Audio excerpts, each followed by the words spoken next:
So you took a 6'2" serial rapist, serial child rapist with male genitalia, and he said, you know, I'd like to be in a women's prison. And your answer was, that sounds great to me. Let me ask you something. The other women in that prison, do they have any rights? Is that a question you're yes, asking me? The other women in that prison, do they have any rights? Of course. Do they have the right not to have a 6'2" man who is a repeat serial rapist put in as their cellmate? Well, Judge Netburn, I want to continue on this line of questioning. In your court, what matters more, the rights of individuals or your political ideology? I apply the law to the facts. I asked a question, which matters more? Well, my political ideology doesn't matter at all. Okay, so I don't believe you. And I think this case demonstrates that you are willing to subjugate the rights of individuals to satisfy your political ideology. This case involves a male defendant who raped a 9-year-old boy. Was he guilty of that? Yes, the petitioner pled guilty to that. Okay, so he raped a 9-year-old boy. He also raped a 17-year-old girl. Was he guilty of that?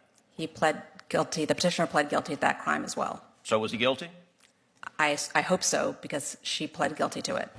He was a he when he did this. That's correct. And also criminal deviant conduct, which the record doesn't disclose what that was exactly. Then, after serving in prison, Mr. McLean was released for parole, but then violated the terms of parole by having internet and was sent back to prison. 1 year after being released again, he was convicted of having child pornography. Is that correct? I'm unclear on exactly the time frame that you're at, but the petitioner was convicted of distributing child pornography. Child pornography that was images of adults violently raping children. Abhorrent conduct. Okay. For which there are real victims. And this individual, 6'2", biologically a man. A minute ago you said that when this man decided that he was a she, you said this individual was, quote, I wrote it down, sober and entirely a female. That phrase struck me as remarkable. Did this individual have male genitalia? I think what I said, or at least what that is a verbatim quote, entirely a female. Sorry, what I meant to say was hormonally a female. Okay, but that's not entirely. Did this individual have male genitalia? Yes.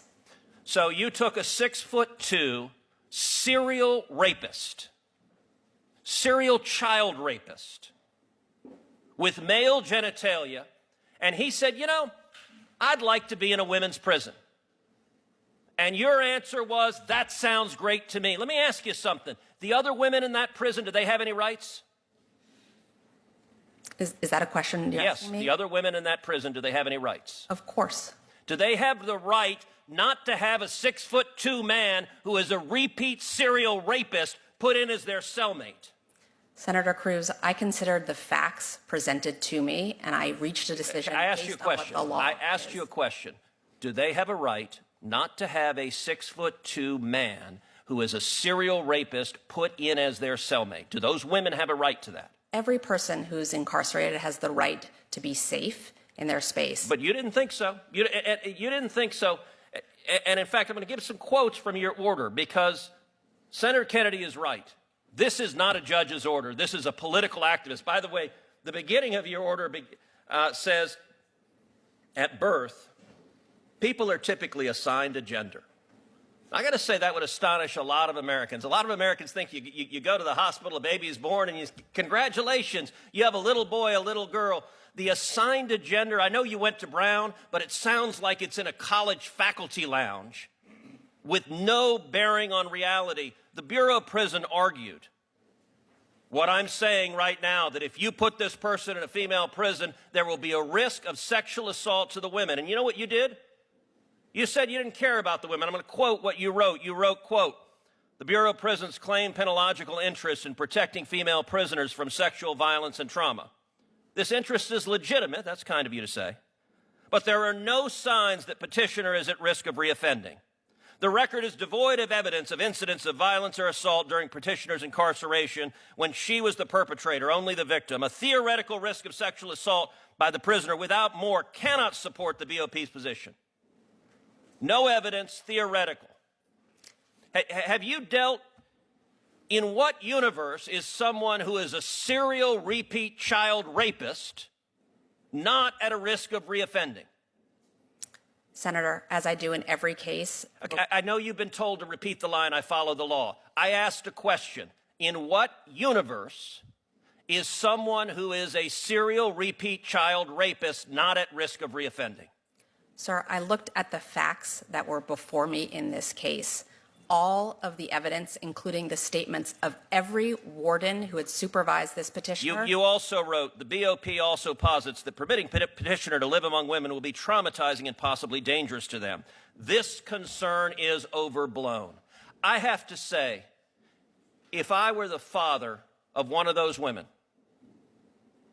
and you decided that my daughter's cellmate was going to be a 6'2" man who over and over and over again committed violent sexual assault,